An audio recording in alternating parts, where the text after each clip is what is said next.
بعد أن حققوا الأهم، يريد فتيان المغرب أن يضعوا الكرزة فوق كعكة التأهل إلى المونديال. لم يسبق للأشبال أن بلغوا المشهد الختامي، وسبق للنسور مالي أن حلقت بالكأس نحو ديارها في مناسبتين تبحث اليوم عن حضور رابع في النهائي.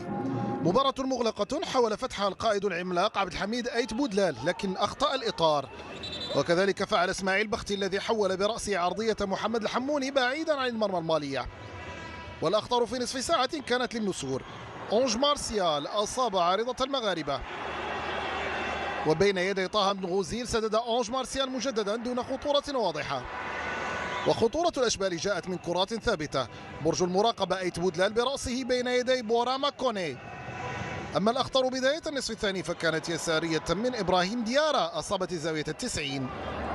ثم تجدد اللقاء بين أونج مارسيال وطه بن غوزيل، ومرة أخرى تفوق المغربي على المالي، وكاد يتفوق أدم شاكير على بوراما كوني حين حول عرضية محمد رضوان على عارضة مالي. ولم تبتعد كرة عبد الحميد المعالي كثيرا عن القائم الأيسر المالي في فرصة كادت تلون بياض النتيجة. سيطر التعادل إذن، ولجأ الخصمان لنقطة الجزاء من أجل فض الشباك. استمرت الركلات لسلسلة ثانية. تألق طه بن غوزيل وصد ثلاثا، وأحرز الزهواني آخر ركلة. المغرب لا يريد فقط مقعدا في المونديال، بل مكانا بين المتوجين.